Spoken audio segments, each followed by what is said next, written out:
Hey everybody, my name is James Strange and today on Burgers Yum, I'm going to be cooking a steak burger.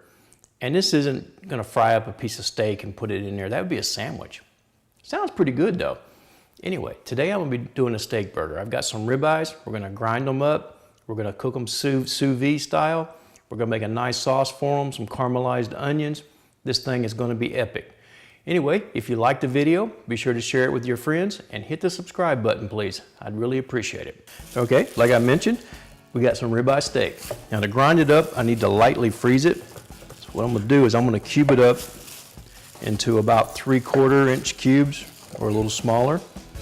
And that'll help it freeze a little quicker, a little more even. I'm laying it on a sheet pan, so nice and even. Now the reason I have it covered with wax paper, it's easier to light and a little more even. I have 2 ribeye steaks that have been cut up into cubes, and these are going to go into the freezer for about 45 minutes to 1 hour. And by lightly freezing them, it makes it a lot easier to go through the grinder. I mean, I've got a little cheap hand grinder, and if you had a big commercial grinder, you wouldn't have to worry about that, but I'm not going to spend the kind of money to get a big commercial grinder. Let's make the sauce for our burger. It's going to be a mayonnaise-based sauce. I happen to like those, and those go really well with burgers. I have 1 cup of neutral flavored oil. This happens to be a very light olive oil. 1 egg yolk. You can use the whole egg if you're doing an immersion blender, but I have much better success using just the yolk. 1/4 teaspoon of salt. 1/4 teaspoon granulated garlic. 1/4 teaspoon of ground cumin. 1 tablespoon of horseradish mustard. It's basically a stone ground mustard with horseradish. If you can get Creole mustard, that works good too.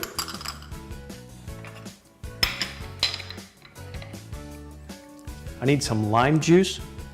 I want about 1 to 2 tablespoons of lime juice.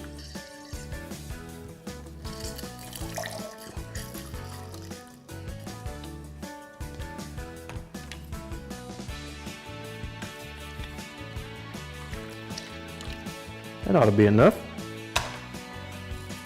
Freshly ground black pepper.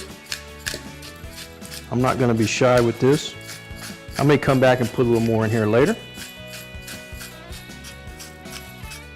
You want to make this ahead of time.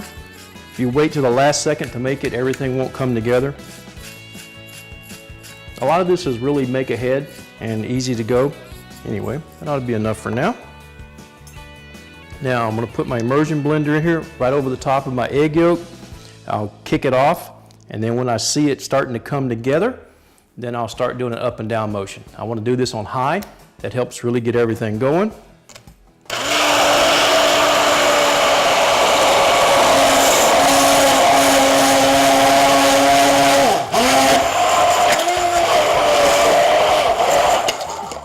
And there's our mayonnaise-based sauce. My beef has been in the freezer for 45 or 40 minutes, not really 45. What we're going to do, we're going to start putting some in here. Whoops. Use our little pusher thing. Oh, maybe it'd help if I lock it down. I'm using the coarse blade.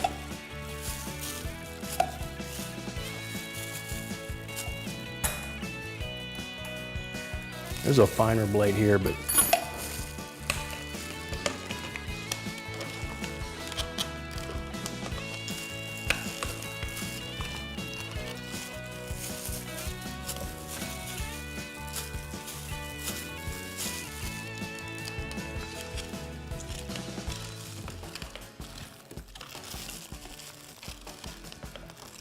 now that our ground beef, or our steak has been ground up in the hamburger.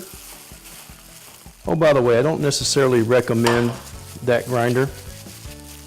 I'll put information on what kind it is and all that, but it doesn't have a ringing endorsement from me. I mean, it gets the job done as long as the meat's frozen and there's not a lot of fat. But it doesn't work so good for trying to grind ribeye. And yes, this is a pretty good sized ring I'm using, but it's just a little bit bigger than the bun that I'm using today. So now we're going to carefully get this off of here. Put it in our bag. I'm going to put a little sea salt in here. There we go. Now we're going to seal this up, but we're not going to completely vacuum it down. As soon as it starts to look tight, we're going to seal it. I don't want to mash the burger.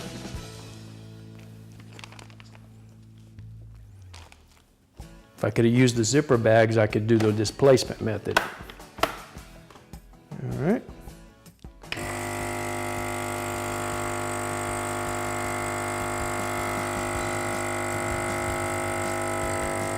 Hit cancel, seal only. Water bath is set for 135.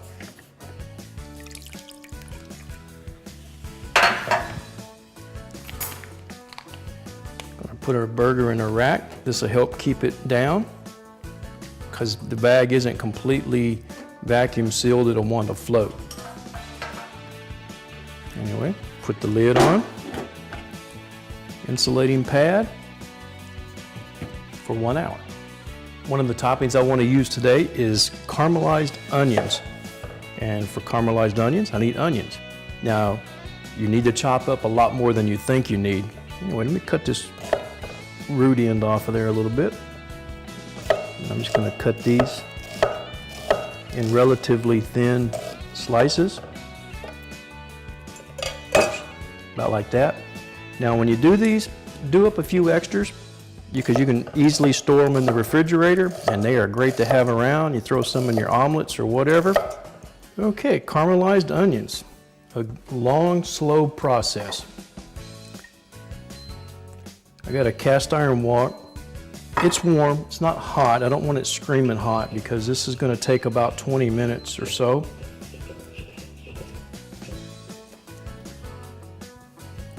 Got our oil in there.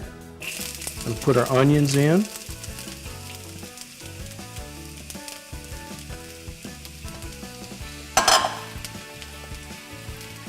I'm going to put about half a teaspoon of salt in there.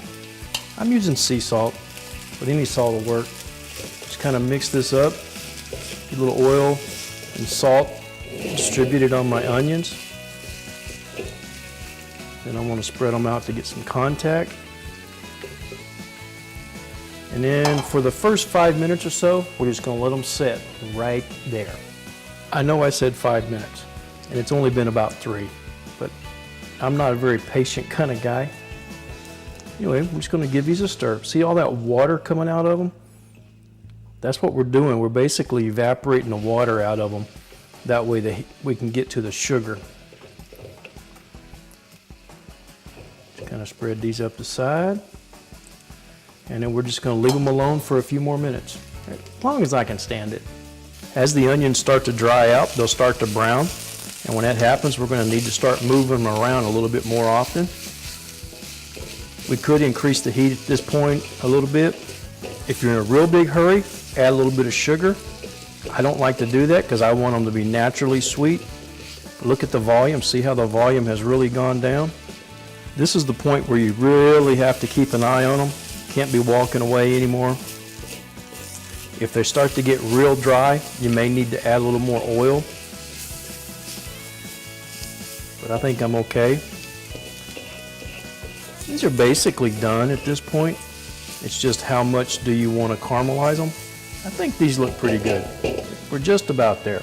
Now one thing I like to do is at the very end, add about half a teaspoon of soy sauce.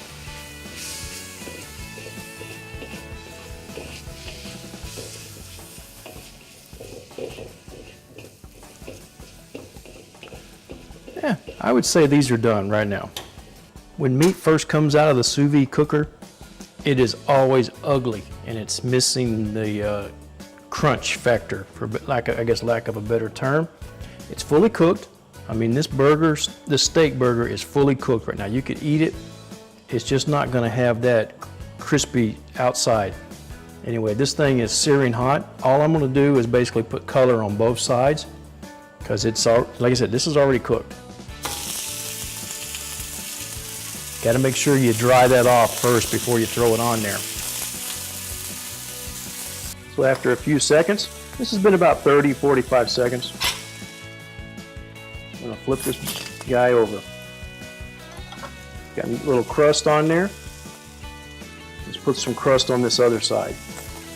Let's assemble our burger. I've got my roll. I tried my hand at making a brioche bun. First attempt, let's just say not so good, but hey, they taste good. Just I've got some problems with sizing and everything. I need to get some rings, that way they rise up instead of out. Anyway, we got some lettuce on there. Got some tomato. And because these buns rose out instead of up, our hamburger patty needed to be bigger than that. And our hamburger patty is like 13.5 ounces. Now before you freak out, I know a lot of restaurants that serve 22-ounce steaks. So, whoops, there we go. Let's just taste this.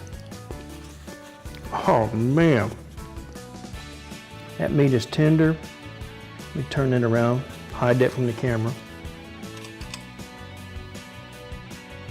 Oh, I need some black pepper. I don't really have a lot of black pepper. I didn't put any black pepper on the meat because whenever you sear it, I don't want to burn the black pepper. We're just going to put some right there. We're going to put some caramelized onions on here.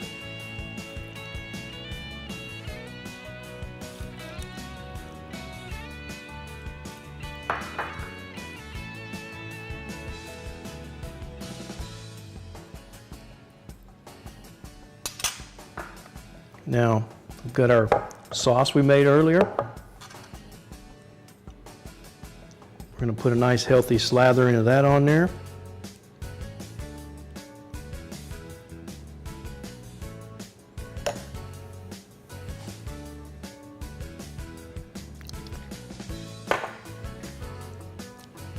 Put some pickles on the side. All that's left is to cut into this thing and taste it. Anyway, let's move that out of the way.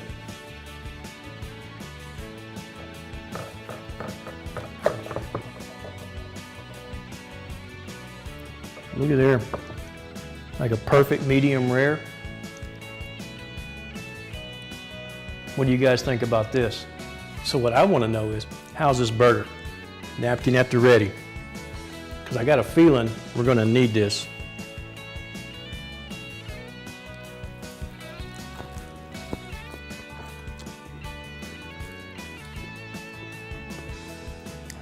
Man, that sauce is killer. Got a little twang to it, kind of offset by the sweetness of the onion. Now this bun's falling apart and it's just gonna make a mess. So I'm gonna finish eating this off camera.